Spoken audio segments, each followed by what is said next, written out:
कियारा जल्दी से रोते बिलखते अपने दादाजी के कमरे में पहुंची। नेहा ने सबसे पहले कियारा को देखा और उसे देखकर थोड़ी हैरान हुई।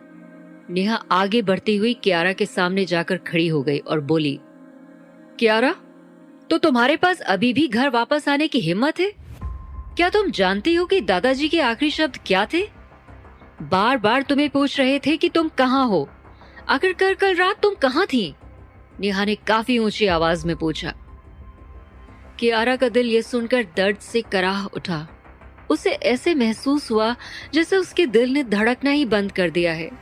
जाने ऐसे क्यों लग रहा था उसे कि वो किसी साजिश का शिकार हो गई है। कियारा ने अपनी खाली आंखों से नेहा को देखा और बहुत ही कमजोर आवाज में कहा, तुमने ही तो तुम्हें लेने के लिए मुझे क्लब हाउस बुलाया था। क्या बकवास कर रही हो तुम? मैंने कब बुलाया था तुम्हें? तुम मुझ पे झूठा इल्जाम मत लगाओ। मैं कल से 1 सेकंड के लिए भी बाहर नहीं गई हूँ। दादाजी की हालत इतनी खराब थी और मैं यहाँ रहकर उनका ध्यान रख रही थी। कियारा जानती है कि नेहा झूठ बोल रही है, लेकिन ऐसे समय पर कियारा नेहा से बहस करने के मूड में नहीं है और ना ही इस वक्त बहस करने के लिए उसकी मानसिक हालत ठीक है। इस समय बस वो अपने दादाजी को अच्छी तरह से देखना चाहती है। कियारा ने नेहा का हाथ अपने सामने से हटा दिया, जो उसके चेहरे की ओर इशारा कर रहा था, और वो दादाजी के सिरहाने के पास खड़ी होने के लिए उनके नजदीक चली गई। दादाजी को सफेद कपड़े से ढका हुआ है, लेकिन उनका चेहरा पूरी तरह से ढका हुआ नहीं है। वे जमीन पर ऐसे लेटे हुए दिख रहे हैं जैसे हर रात की तरह आज भी आराम से सो रहे हों। हालांकि कियारा ने महसूस किया कि इस बार वो हमेशा के लिए सो गए हैं। दादाजी अब कियारा से और लाड़ प्यार नहीं जता सकते और न हमेशा की तरह उसे लाड़ो कहकर बुला सकते हैं। अब तो वो कियारा की रक्षा भी नहीं कर सकते हैं। अब तो उनकी प्यार भरी डांट भी कियारा को नहीं पड़ सकती है। दादाजी, मैं वापस आ गई हूँ। इतना कहते हुए कियारा की आंखें आंसुओं से भर गई। वो दादाजी के बिस्तर के पास घुटने के बल बैठ गई। उसके हड्डियों के जमीन से टकराने की तेज आवाज बहुत धीमे से सबको सुनाई दी। अरविंद और सारिका बिस्तर के सिरहाने पर एक दूसरे को सहारा देते हुए बैठे हैं। उन दोनों के चेहरे पर उदासी छाई है। जब उन्होंने देखा कि कियारा सही सलामत वापस लौट आई है, तो उन दोनों ने तुरंत चौंक कर एक दूसरे की ओर देखा। उनकी आंखों में एक अलग ही तरह का सदमा और दहशत नजर आ रही है। आज की रात के लिए उन्होंने कुछ सोचा हुआ था और इस बात की पूरी तैयारी भी की थी कि आज की रात कियारा किसी भी तरह से घर ना पहुंच पाए। और कियारा के ऐसे वापस लौटने ने उन दोनों को झकझोर दिया है। कुछ देर बाद जब अरविंद अपने होश में आया तो वो बिस्तर से उठा और अरविंद ने अपनी चलने वाली छड़ी को कियारा की तरफ लहराते हुए बहुत जोर से चिल्लाकर कहा, लानत है तुम पर! तुम्हारी हिम्मत कैसे हुई घर वापस आने की? चाचा जी, वो... कियारा के पास उस वक्त उस छड़ी को चकमा देने की बिल्कुल भी ताकत नहीं थी। उस मजबूत छड़ी के कियारा से टकराने और उससे लगी चोट की वजह से उठे तेज दर्द को कियारा ने अपने दांत को पीस कर सहन कर लिया। एक पल के लिए उसे ऐसे लगा कि जैसे सारी पसलियां टूट गई हों। कियारा के चाचा अरविंद सच में बहुत ही ज्यादा सख्त और कठोर इंसान है। कियारा अपनी दर्द भरी पसलियों को अपने हाथों में छुपाकर सहलाकर दर्द कम करने की कोशिश करती रही। इस बीच नेहा ने नफरत से कियारा की ओर देखा। नेहा का ध्यान कियारा की शर्ट पर गया, जिसके 2 बटन गायब हैं, जिससे वो वहां कभी थे ही नहीं। गौर से देखने पर नेहा को कियारा की गर्दन पे खरोंचों के निशान भी दिखाई पड़े, जिन्हें नेहा टूटे हुए बटनों की वजह से साफ देख पा रही है। उसे देखते ही नेहा की आंखें आश्चर्य से फैल गई और उसका दिमाग तेजी से दौड़ने लगा। जिस आदमी को उन्होंने इस काम के लिए फाइनल किया था, उसने साफ साफ कहा था कि उन लोगों का प्लान सक्सेसफुल नहीं हुआ और कियारा वहां से भाग गई है। हालांकि अभी की हालत को देखकर ऐसा लग रहा है कि कियारा किसी के साथ हम बिस्तर होने के बाद जल्दी से घर भाग कर आ गई है। जैसे ही नेहा आगे बढ़ी, उसकी आंखें खुशी से चमक उठी। नेहा ने अचानक कियारा की शर्ट को जोर से खींच दिया और खोल दिया। घर की इस हालत के बीच यही एक आखिरी चीज है जिसे कियारा ने नेहा से उम्मीद नहीं की थी। कियारा ने कभी नहीं सोचा था कि उसकी शर्ट ऐसे अचानक खुल जाएगी और उसकी गर्दन पे पड़े खरोंचों के निशान साफ साफ सबको दिखाई देने लगेंगे। वो निशान गहरे लाल और बैंगनी कलर के हैं और ये बात भी साफ है कि वो बदन पर दांतों के काटने के निशान हैं। गौतम परिवार बहुत रूढ़िवादी है और शादी से पहले एक लड़के और लड़की का आपस में मिलना और उन दोनों के बीच किसी भी तरह का कोई भी संबंध उन लोगों को बिल्कुल स्वीकार्य नहीं था। कियारा को उस हालत में देखकर कमरे में मौजूद सभी लोग चौंक गए, लेकिन वहां की स्थिति को देखते हुए सभी चुपचाप खड़े रहे।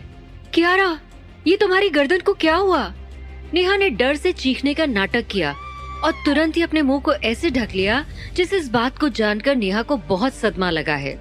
नेहा अच्छी तरह से जानती है इन निशानों का क्या मतलब है, पर वो चाहती है कि हर कोई उन निशानों को देखे और सोचे कि कियारा एक चरित्रहीन लड़की है जिसे कपड़ों की तरह लड़के बदलने का शौक है। तुरंत ही जैसी उसने उम्मीद की थी वैसा ही हुआ। उस कमरे में सब लोग ये देख के हैरान रह गए। उन्हें कियारा से ऐसी उम्मीद बिल्कुल नहीं थी। सभी हैरानी से इधर उधर मौजूद लोगों को देखने लगे और आपस में फुसफुसाकर बातें करने लगे। सब कियारा की ओर नफरत से देख रहे थे। एकाएक वहां मौजूद सभी का बर्ताव कियारा के प्रति बहुत ही सख्त और गुस्से वाला हो गया। साफ शब्दों में कहा जाए तो सभी लोग जो उस समय वहां थे, उनकी नजरों में अब कियारा की कोई इज्जत नहीं थी।